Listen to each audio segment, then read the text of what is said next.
What has troubled me is the lack of leadership that I would expect, particularly from our mayor.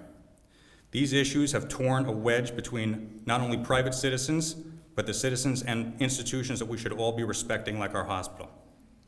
What I equally find disturbing is the appearance of backdoor dealings and cozy relationships, and I hope I'm very wrong about that. I'm a teacher. I teach in New York City. When we have these tests, like the PARCC test, we have ELA, during that time in our school, no one plays gym, no one goes outside, so the kids can focus because they're so easily distracted. You're gonna have how many years of construction going on? That's not fair to those kids. It's not fair to anybody. It's not fair to the teachers.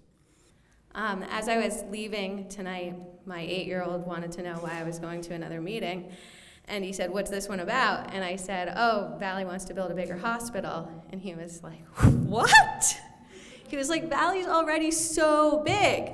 And I was like, "Okay, yeah, because for an 8-year-old, it probably is already so big." And I said, "I know, but they do want to build a bigger hospital," because he didn't believe it. And then he said, from an 8-year-old, "Well, that's going to ruin BF." And we walk through BF to get to school.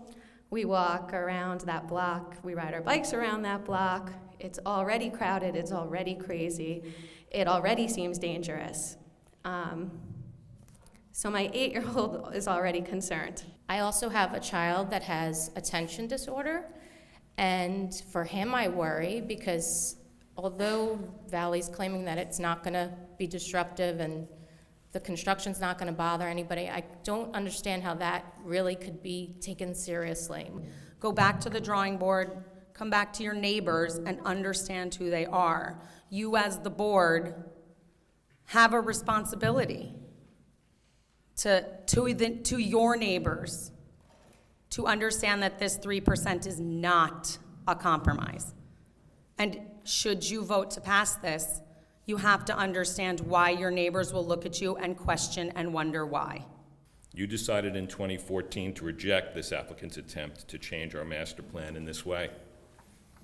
This proposed amendment is no better for Ridgewood than the one you rejected. Please don't accept it for the appearance of retaining local control.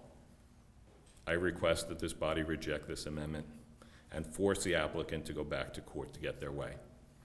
Even if they prevail in court, we will all know that whatever actions they take will be in direct opposition to the actions of reasonable people in positions of authority.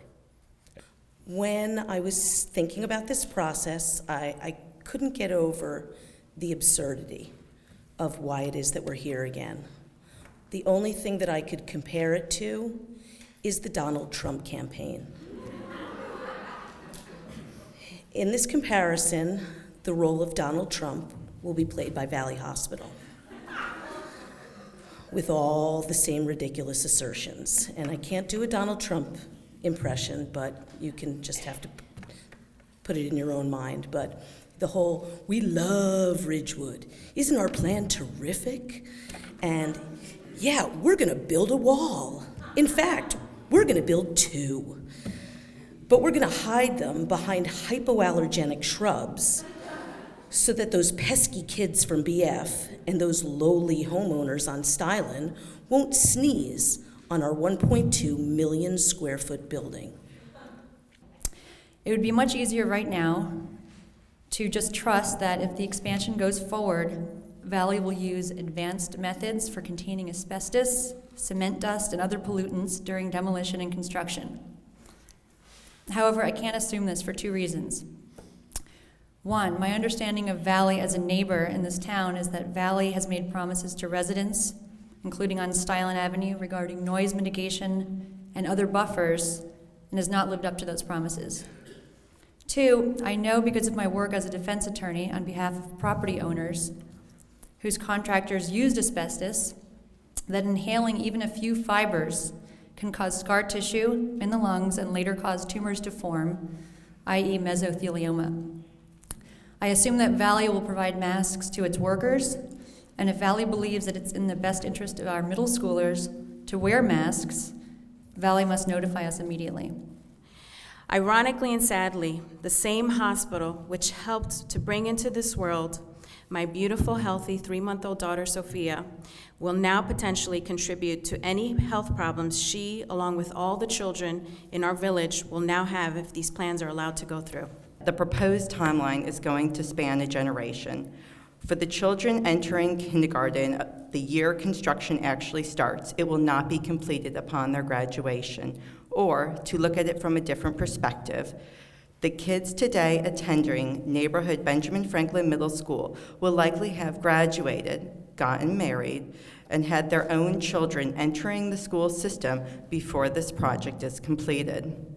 The impact for our community, especially our school-age community members, is the greatest, and it is not fair to ask them to carry the largest portion of the burden. Valley recently joined Project Green Health, a national organization committed to increasing its members' operational efficiency and environmental stewardship. But I see little mention of how Valley will use the available resources with respect to sustainable design, engineering, and construction. Instead, Valley's online sustainability presence focuses on meatless Mondays, waste management, and some limited efficiency improvements.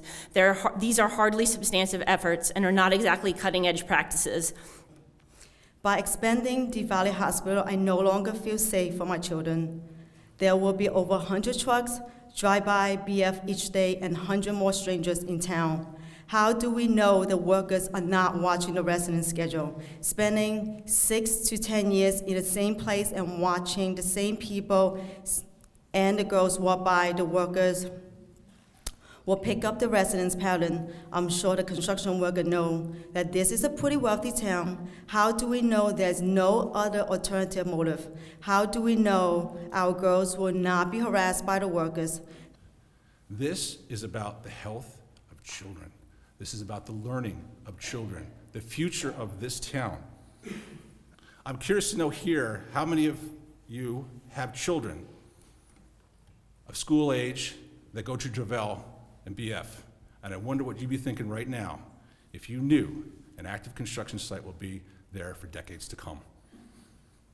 I also work in commercial real estate and construction, and I can tell you assuredly that all is not well with some of these construction sites and what goes on. This is about the children and the children and the children. Your vote could either free them or potentially subject to them to slow death sentence. You folks got it right in 2014. Please get it right again. Do the right thing. Thank you.